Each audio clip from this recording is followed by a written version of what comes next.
नमस्ते दोस्तों, आप सभी का स्वागत है आपके अपने चैनल मिश्रा कॉमर्स पॉइंट में। आज का ये वीडियो हमारा अकाउंटिंग टर्म्स का पार्ट 3 होगा, जिसके अंदर हम एक्सपेंडिचर, प्रॉफिट, गेन, डिस्काउंट इस सब के बारे में पढ़ेंगे। आप लोग अगर हमारे चैनल पे नए आए हैं तो प्लीज़ चैनल को सब्सक्राइब करें।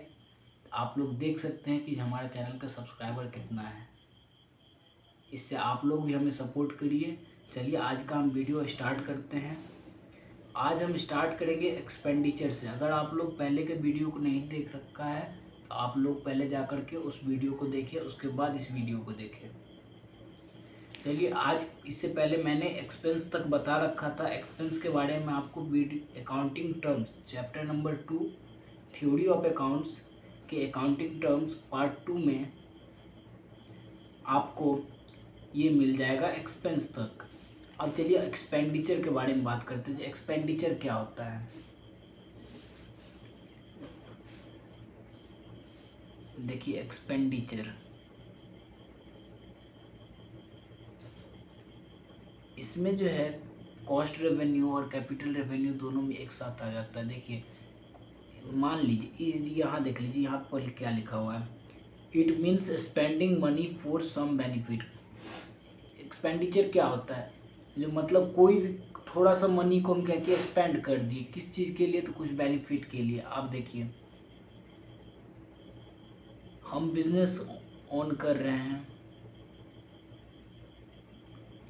ठीक। बिजनेस के अंदर एक बिल्डिंग था, बिल्डिंग का कोई रूम मेरा खाली पड़ा हुआ था, ठीक। बिल्डिंग का तो पेमेंट हम कर चुके थे, जिसके ऊपर हम डेप्रिसिएशन लगा रहे हैं, वो डेप्रिसिएशन हमारा एक्सपेंस है। अब देखिए ये रूम कोई खाली था, लेकिन ये बिल्डिंग जो है हमारे बिजनेस के लिए है, तो इस रूम को हम क्या किए, तो रेंट पे लगा दिए, रेंट पे लगा दिए, ठीक।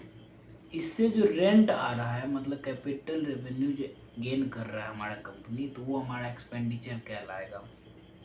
इससे रेंट आना मतलब कोई भी लैंड खरीद लिए, ठीक। लैंड का देखिएगा तो दिनों दिन वैल्यू अप होता है, तो ये सब हमारा क्या एक्सपेंडिचर। एक बार एक्सपेंस कीजिए, मतलब थोड़ा खर्चा कीजिए और उससे ढेर सारा बेनिफिट पाइए। मतलब एक बिल्डिंग बना दिए, उस बिल्डिंग को रेंट पे लगा दिए, बिल्डिंग का डेप्रिसिएशन हम माइनस कर रहे हैं हर साल, लेकिन उससे ज़्यादा तो हम रेंट भी न ले रहे हैं, तो वो हमारा एक्सपेंडिचर कहलाएगा। अब चलिए हम प्रॉफिट के ऊपर चलते हैं। प्रॉफिट क्या होता है? Excess of revenue over expense is called profit. अब देखिए रेवेन्यू अगर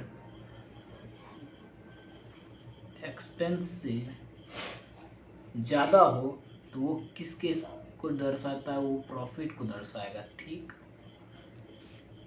देखिए रेवेन्यू क्या होता है, इसके बारे में आप अकाउंटिंग टर्म्स पार्ट 2 में जाकर के एक बार देख लीजिए, अगर आप लोग नहीं देखें तो। लेकिन वैसे मैं यहाँ पर भी बता देता हूँ।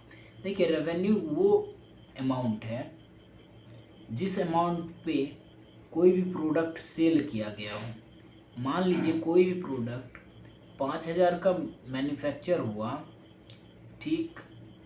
मैन्युफैक्चरिंग कॉस्ट इसका 5,000 था और ये क्या हुआ, तो 6,000 रुपये में मार्केट प्राइस में बिका। इसके बीच का जो डिफरेंस है इसे हम प्रॉफिट कहेंगे, लेकिन बाकी ये जो 6,000 रुपये हमारा 6,000 रुपीज़ जो ये हमारा यहाँ पर रेवेन्यू हो गया, ठीक। अगर रेवेन्यू एक्सपेंस से ज़्यादा होता है तो प्रॉफिट होगा, ठीक। आप लोग समझ रहे होंगे। अगर नहीं समझ में आए तो आप लोगों को मेरा व्हाट्सएप नंबर डिस्क्रिप्शन बॉक्स में मिल जाएगा, जहाँ से आप हमें मैसेज कर सकते हैं। वैसे आप कमेंट सेक्शन में भी कमेंट कीजिए कैसा लग रहा है वीडियो आप लोगों को। चलिए देखिए प्रॉफिट क्या होता है, जब रेवेन्यू एक्सपेंस से ज़्यादा हो जाए, मतलब खर्चा लगा, किसी प्रोडक्ट को बनाने में खर्चा लगा 5,000 और उसको हम बेचे 6,000 में, उसका रेवेन्यू हमको अर्न हुआ 6,000 का, तो यहाँ पे क्या हो गया, प्रॉफिट हो गया। अब देखिए गेन, प्रॉफिट गेन अपना लोग मतलब बोले तो हम लोग या आप लोग सब कोई क्लास 8th या 9th में या फिर 7th में प्रॉफिट एंड लॉस चैप्टर आया था मैथ में, ठीक। मैथमेटिक्स में आप लोग प्रॉफिट भी लिखते होंगे, कहीं कहीं गेन भी लिखते होंगे। देखिए प्रॉफिट और गेन एक ही चीज़ है मान लीजिए तो, लेकिन देखिए थोड़ा डिफरेंस है। अब देखिए गेन के बारे में पढ़ते हैं। It generates from incidental transaction such as sales of fixed asset. देखिए प्रॉफिट किस चीज़ पे अर्न हो रहा है, डेली बेसिस पे जिस चीज़ को हम सेल कर रहे हैं, मतलब जो हमारा बिजनेस का गुड्स होगा, जो गुड्स होगा उसी को हम सेल करेंगे डेली बेसिस पे। गुड्स पे जो अर्न कर रहे हैं वो हमारा प्रॉफिट। आप देख लीजिए कोई मशीनरी खरीदे, कोई लैंड था, कोई प्लांट सेटअप किए थे, ठीक। अब इसको हम, ऐसा तो नहीं है डेली बेसिस पे हम इसको बेचते रहेंगे, अगर ये हमारा गुड्स होता तब ना हम बेचते। अब देखिए मशीनरी हम खरीदे 10 लाख रुपए में, ठीक। 10% डेप्रिसिएशन हर साल लग रहा है इस पे। इसको हम क्या किए, 9 साल के बाद इसका डेप्रिसिएशन इस पे लग गया 9 लाख रुपए का, ठीक। ये 9 लाख का डेप्रिसिएशन लगा तो बच गया कितना अमाउंट इसका, 1 लाख रुपए बच गया। तो इसको हम क्या किए, बेचे कितना में, 1.5 लाख रुपए में, 1.5 लाख रुपए में। तो ये हमारा प्रॉफिट, ये 50,000 हमारा प्रॉफिट नहीं कहला करके यहाँ पे गेन कहलाएगा। अब मान लीजिए कोई कोर्ट में केस चल रहा है आपका लैंड के ऊपर, ठीक। कोई आपका जमीन है जिसके ऊपर केस चल रहा है, वो केस जब आप जीत जाइएगा, विन कर लीजिएगा वो केस को, वो आपका गेन कहलाएगा। समझ में आ रहा होगा। चलिए अब देखिए लॉस के बारे में पढ़ते हैं। प्रॉफिट क्या होता है, अगर एक्सपेंस से ज़्यादा रेवेन्यू हो जाए, मतलब रेवेन्यू ज़्यादा एक्सपेंस कम, प्रॉफिट। अब देखिए यहाँ पे क्या हो रहा है, ये हाई है, रेवेन्यू हाई, एक्सपेंस लो, प्रॉफिट। अब देखिए अगर ऐसा केस हो जाए, एक्सपेंस अगर हाई हो जाए और रेवेन्यू कम हो जाए तो ये हमारा लॉस कहलाता है, ठीक। अब देखिए एक्सपेंस किस बेसिस पे है होगा, कि कोई भी सामान है मार्केट में, उस सामान को मैन्युफैक्चर करने में लग रहा हमें 10,000 रुपये, मतलब उस सामान को हम जहाँ जो मैन्युफैक्चरिंग फर्म है वहाँ से रिटेलर तक पहुँचाने का एक्सपेंस हमारा 10,000 रुपये लग रहा है। लेकिन क्या हुआ ऐसा, एक इंसिडेंटल केस मान लीजिए आप इसको, उस 10,000 का सामान को रिटेलर बेचना चाह रहा था 11,000 में। रिटेलर कितना में बेचना चाह रहा था, 11,000। रिटेलर उसको 11,000 में बेचना चाह रहा था। लेकिन ऐसा हुआ जब वो मैन्युफैक्चरिंग फर्म से रिटेलर तक पहुंचा तो उसका एक्सपेंस ज़्यादा हो चुका था। तो पब्लिक क्या किया, तो उसे सामान को खरीदने में इंटरेस्ट नहीं रखा, क्योंकि वो 11,000 का कोई भी ऐसा सामान क्यों खरीदे। तो रिटेलर को मान लीजिए 8,000 के दाम पर ही, मतलब 8,000 रुपये, अरे दादा, 8,000 रुपये में ही उसे बेचना पड़ गया। तो यहाँ देखिए 10,000 का एक्सपेंस था, उसको बेचा कितना में, उसका रेवेन्यू कितना आया, जिस अमाउंट पे सामान बेचा जाए वो हमारा रेवेन्यू होता है। 10,000 एक्सपेंस आया है यहाँ पे, 8,000 रेवेन्यू, ठीक। लॉस कितना हो गया, 2,000 का, ठीक। चलिए अब हम पढ़ते हैं डिस्काउंट क्या होता है। डिस्काउंट के बारे में आप लोग ज़्यादा लोग जानते होंगे। किसी भी दुकान पे गए, 10% डिस्काउंट दिखा, 50% डिस्काउंट दिखा, किसी भी मॉल में गए मान लीजिए और कपड़ा खरीदने गए, वहाँ 50% डिस्काउंट दिखा, मतलब 500 का सामान 250 में मिल रहा है, उठा लीजिए। ये जो 250 का छूट है वही डिस्काउंट कहलाता है। आप देखिए डिस्काउंट क्या है, a lower price than usual. Usual price इसका कितना था 500। अब 500 का सामान कितना में 250। भले ही यहाँ पे इस 500 का सामान का अमाउंट यहाँ पे जुड़ा हुआ हो, लेकिन यहाँ तब भी तो फर्म अगर उस चीज को 500 रुपये में बेचता और उस किसी भी सामान को फर्म 500 रुपये में बेचता, उसी सामान को वो 250 में बेच रहा है तो उसको 250 का तो लॉस है। लेकिन फर्म को ऐसा लॉस नहीं होता है, कुछ परसेंट का प्रॉफिट होता है यहाँ पर, जो कि फर्म इस 500 का जो कपड़ा था उसको मैन्युफैक्चर किया होगा 150 में, वो 150 का सामान को वो 250 में बेच रहा है, इससे पहले वो 500 में बेचता, तो मतलब 350 का यहाँ पे प्रॉफिट था। यहाँ पे 350 का प्रॉफिट, यहाँ पे 100 का प्रॉफिट, तो समझ रहे हैं ना, यहाँ पे 250 रुपये का लॉस हो रहा है ना, इसके बीच में समझिए 250 का लॉस हो रहा है। अब देखिए डिस्काउंट दो तरीका का होता है, एक होता है ट्रेड डिस्काउंट, ठीक है, दूसरा होता है कैश डिस्काउंट। अब चलिए हम ट्रेड डिस्काउंट के बारे में यहीं पे समझ लेते हैं। अब इसमें क्या लिखे हम यहीं पे समझ लेते हैं, अगर कुछ समझाने का होगा तो इसमें लिख करके आपको बताएंगे। देखिए ट्रेड डिस्काउंट, मान लीजिए ये एक बंदा है और ये एक बिजनेस फर्म है। ये बंदा गया एक शर्ट खरीदने, 1000 रुपये इसका मतलब पड़ा, एक शर्ट का दाम 1000 रुपये। अब ये क्या सोचा, अगर एक शर्ट का दाम 1000 रुपये पड़ रहा है, इस पे ये बिजनेस फर्म वाला क्या कहते हैं डिस्काउंट नहीं दिया, बिजनेस फर्म वाला क्या क्या डिस्काउंट नहीं दिया। ये क्या सोचा, चलिए हम भी एक दुकान खोल रहे हैं, ये दुकान खोलने के मोटिव से गया था। ये एक शर्ट का दाम पता करते हैं कितना है, तो 1000 रुपये, ठीक। ये क्या क्या 100 शर्ट बल्क में खरीद लिया, मतलब 100 शर्ट का दाम कितना हो गया, 1 लाख रुपए,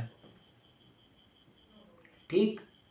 अब देखिए इस पे क्या किया, ये जो बिजनेस फर्म है, अब 1 लाख का कोई सामान खरीदे, देखिए ये क्या किया, 100 शर्ट खरीदा तो उसका दाम कितना पड़ गया, 1 लाख रुपए।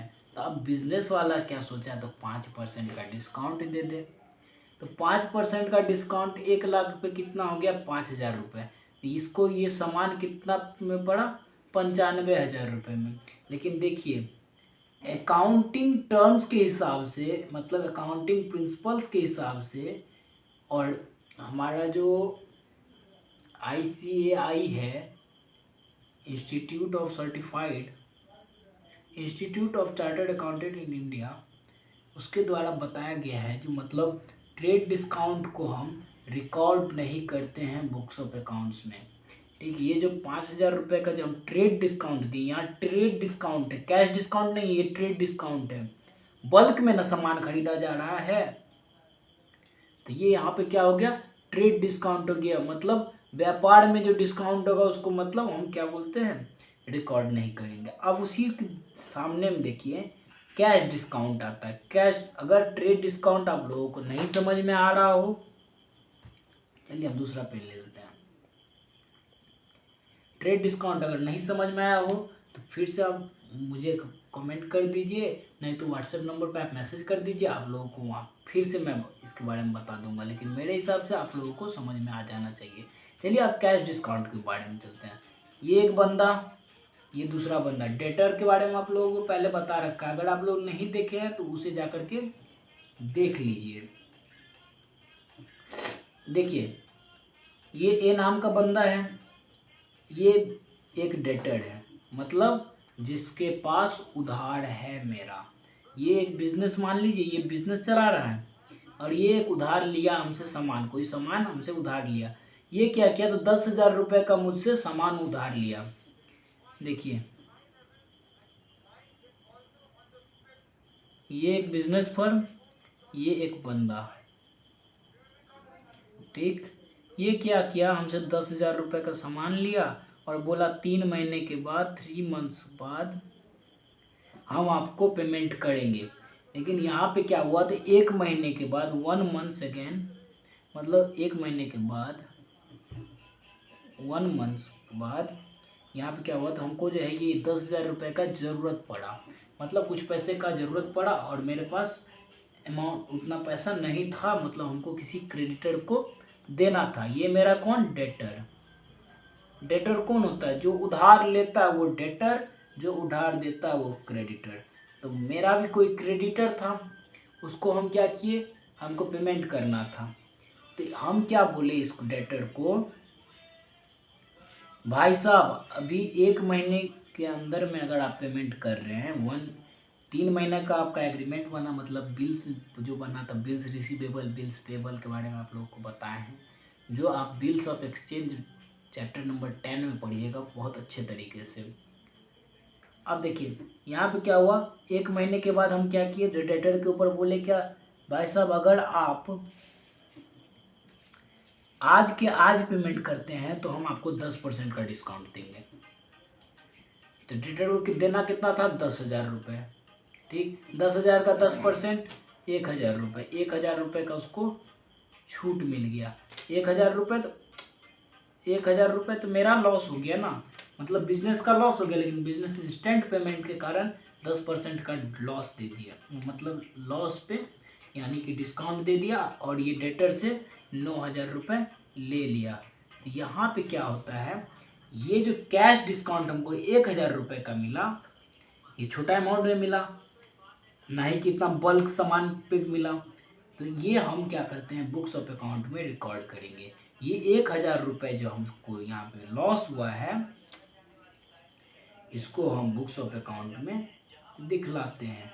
जो हमारा अकाउंट में इतना लॉस हुआ, मतलब कैश डिस्काउंट दिखलाते हैं। फिर क्या कहते हैं, जो डेटर था उसका दिखलाते हैं। इसके बारे में आप लोग जर्नल एंट्री जब स्टार्ट कीजिएगा तो वहाँ पे अच्छे तरीके से समझिएगा। चलिए अब हम आगे चलते हैं। आगे अब कुछ चीज़ और बचा है, और उसके बाद और 2-3 चीज़ और कुछ बचा रहेगा, मैं एक बार देख लूँगा और उसके ऊपर अगला वीडियो बना दूंगा, और अकाउंटिंग टर्म्स आप लोगों का ख़त्म हो जाएगा।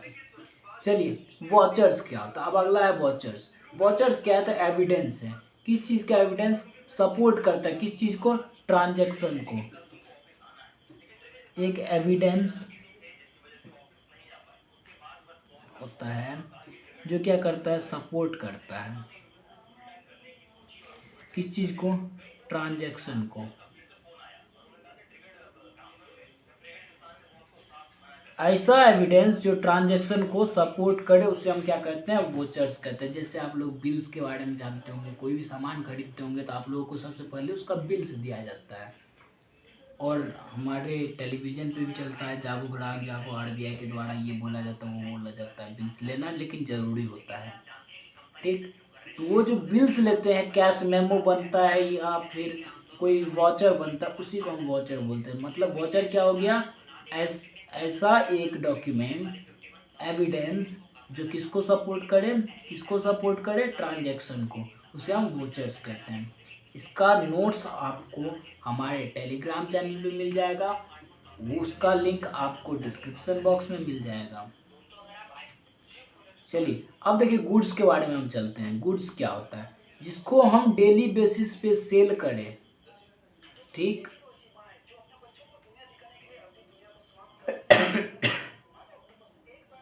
जिसको हम डेली बेसिस पे यूज कर रहे हैं, मतलब अपने बिजनेस में यूज कर रहे हैं।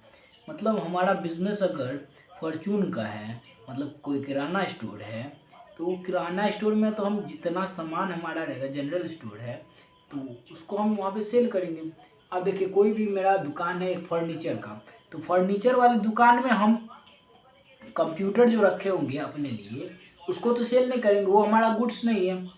तो हम क्या करेंगे, वहाँ पे जो चेयर होगा, जो टेबल होगा, जो बेड होगा, सोफाज होगा, ये सब हम क्या करेंगे, वहाँ पे सेल करेंगे, वो हमारा क्या हो जाएगा, गुड्स हो जाएगा। लेकिन देखिए गुड्स से क्या मतलब होता है, गुड्स से क्या मतलब निकलता है, ऐसा गुड्स जो टेंजिबल हो। टेंजिबल मतलब क्या, जिसे हम छू सके और देख सके। ठीक, अब देखिए गुड्स के अंदर क्या सब आता है, रॉ मटेरियल भी गुड्स है। कोई ऐसा फर्म जो रॉ मटेरियल सप्लाई करता हो, ठीक, तो उसके लिए, उस फर्म के लिए क्या हो गया, गुड्स हो गया। अब देखिए work in progress, work in progress. आप देखिए वर्क इन प्रोग्रेस क्या है, ये भी एक गुड्स है। रॉ मटेरियल फर्म क्या किया, जो ऐसा फर्म जो रॉ मटेरियल बेचता हो, उसके लिए ये गुड्स। अब देखिए वर्क इन प्रोग्रेस है, मतलब हम क्या किए, दूध ले आए, दूध रॉ मटेरियल मान लीजिए, ठीक, दूध को छोड़िए, यहाँ पे दूध की जगह हम लेते हैं यहाँ पे दूसरा कुछ, गन्ना, गन्ना रॉ मटेरियल हो गया, ठीक। गन्ना से वर्क इन प्रोग्रेस करके क्या बना, चीनी बना, मतलब इसका रस निकाला गया, गन्ना का रस निकाला गया वर्क इन प्रोग्रेस के अंदर, गन्ना का क्या निकला, रस। अब देखिए फिनिश्ड गुड्स में क्या होगा, ये शुगर बन जाएगा।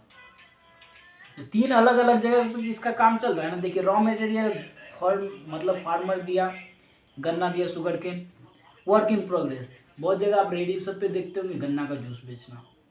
बहुत फर्म में सबसे पहले इसका क्या करता है, गन्ना आया, उसको साफ सफाई किया, उसके बाद उसको मतलब उसका रस आया, रस निकाला गया, उसके बाद उसका शुगर बनाया गया। ऐसा ही फर्म होता है। तो ये तीनों चीज जो है ये हमारा गुड्स है। वर्क इन प्रोग्रेस में जो सामान रहेगा जिसको हम आगे जाकर के सेल करेंगे, जिस चीज का हम सेल और परचेज डेली बेसिस पे करेंगे वो हमारा गुड्स है। अब देखिए ड्राइंग के बारे में चलते हैं। आगे हमारा ड्राइंग है। देखिए ड्राइंग क्या है, एक अमाउंट, ड्राइंग क्या है, एक अमाउंट है, किस चीज का, गुड्स का और कैश का। एक अमाउंट है जो गुड्स और कैश का है। क्या होता है, इसको विड्रॉ कर लिया जाता है, विड्रॉ कर लिया जाता है किस चीज के लिए, पर्सनल यूज के लिए, पर्सनल यूज के लिए, पर्सनल यूज के लिए, ठीक। अमाउंट मतलब कुछ गुड्स है, मान लीजिए आपका मतलब जनरल स्टोर है, आप क्या किए, आप अगर सोल प्रोप्राइटरशिप के बिजनेस ओनर होंगे या किसी भी फर्म के बिजनेस ओनर होंगे, आप क्या करते होंगे, तो मंथली बेसिस पे कुछ ना कुछ रुपए अपने बिजनेस से लेते होंगे, मतलब विड्रॉ करते होंगे बिजनेस के अंदर। आप लोगों को ये पहले अकाउंटिंग टर्म के फर्स्ट पार्ट में ही मैंने बता रखा है।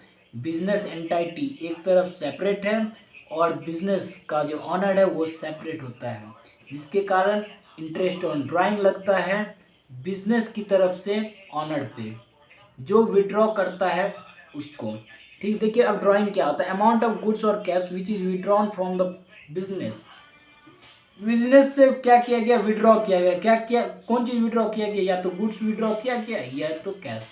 अब देखिए आपका कपड़े का दुकान है, आप क्या किए, तो कुछ कपड़ा अपने लिए यूज कर लिए, तो वहां पर तो आप कपड़े के बदले में आप पहले कैश तो पे कर चुके होंगे ना। तो ये तो यहाँ पर भी आपका कैश का ही ट्रांजेक्शन हो रहा है, लेकिन इनडायरेक्टली हो रहा है। तो ये हमारा क्या है, विड्रॉ हो गया। इस चीज के लिए हम पर्सनल यूज के लिए कर रहे हैं, तो ये विड्रॉल हो गया। अब चलिए हम आगे चलते हैं, ड्राइंग हो गया, अब चलते हैं हम परचेज पे। देखिए परचेज क्या है, it means of procurement of goods on credit और सेल। परचेज को हम हिंदी में बोलते हैं खरीदना, खरीदना। अब देखिए गुड्स को खरीदना जिसको हम डेली बेसिस पे सेल करेंगे, और सेल और परचेज के बारे में मैंने बताया, जिसको हम डेली बेसिस पे सेल करेंगे ऐसा गुड्स को हम किस बेसिस के किस दो बेसिस पे खरीदते हैं। जैसे दो बेसिस पे हम सेल करते हैं, आइदर कैश के फॉर्म में आइदर क्रेडिट के फॉर्म में, उसी तरीका से यहाँ पर भी है। दो तरीका से हम परचेज करते हैं, या तो कैश के फॉर्म में, कैश दे दिए अपना सामान ले लिए, ठीक, और नहीं तो क्रेडिट, सामान ले लिए, बोले भैया 2 महीने के बाद आपको पेमेंट कर देंगे। ये हमारा परचेज हो गया। परचेज मतलब खरीदना, सेल मतलब बेचना, ठीक। अब देखिए स्टॉक, स्टॉक क्या होता है, आप लोगों को मैंने बता रखा है अकाउंटिंग ईयर कितने साल का, अकाउंटिंग पीरियड कितने साल का, अकाउंटिंग पीरियड है आपका 1 ईयर, ठीक। देखिए स्टॉक के बारे में सही तरीके से आप लोग समझ लीजिएगा। आपका अकाउंटिंग ईयर स्टार्ट होता है 1 अप्रैल से, 1 अप्रैल 2020 से स्टार्ट हुआ और 31 मार्च 2021 में एंड होता है। 1 साल हो गया, ठीक। इसके बीच में आपका स्टॉक था ओपनिंग स्टॉक, यहाँ पे ये जो स्टॉक है आपका ये जो आपका स्टॉक है ये आपका 50,000 रुपये का था, ठीक। ईयर एंड पे आप स्टॉक को पूरा बेचे, देखिए लॉकडाउन भी लग गया इस बीच में, आपका स्टॉक जो है बहुत मार्केट बंद हो गया था, आपका स्टॉक क्या हुआ तो कम बिका। कम बिकने के बाद क्या हुआ था, आपका लास्ट 31 मार्च 2021 को 20,000 का जो स्टॉक बच गया। इस स्टॉक ये जो हमारा गुड्स है 50,000 का गुड्स था, वो लॉकडाउन के कारण पूरा मंदी के कारण 20,000 का हमारे पास सामान बच गया। ये जो सामान है हमारा, ये हमारा क्या हो गया, ये हमारा स्टॉक कहलाया। It is a part of unsold goods. जो गुड्स नहीं बिक पाया उसे हम क्या बोलते हैं, स्टॉक बोलते हैं। देखिए स्टॉक दो तरीका का है, एक ओपनिंग स्टॉक, एक ओपनिंग स्टॉक और दूसरा क्लोजिंग स्टॉक।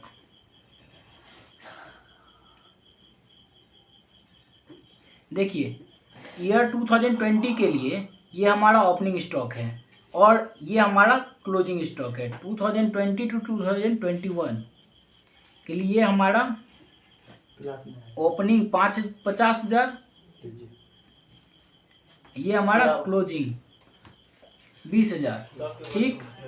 अब देखिए 2021 1 अप्रैल से चले, ये जो 20,000 है ये हमारा यहाँ पे आ जाएगा ओपनिंग स्टॉक के तौर पे, और 31 मार्च 2022 में जाएंगे तो जितना हमारा स्टॉक अनसोल्ड गुड्स बचा रहेगा वो हमारा वहाँ पे क्लोजिंग स्टॉक कहलाएगा। चलिए मैं आशा करता हूँ कि आप लोगों को समझ में आया होगा। अगर नहीं समझ में आया होगा, कहीं भी किसी भी टाइप का डाउट हो तो आप लोग प्लीज़ मुझे कमेंट कीजिए, नहीं तो मेरा व्हाट्सएप नंबर आपको मिल जाएगा डिस्क्रिप्शन बॉक्स में, वहाँ पे मैसेज कीजिए और प्लीज़ सपोर्ट कीजिए।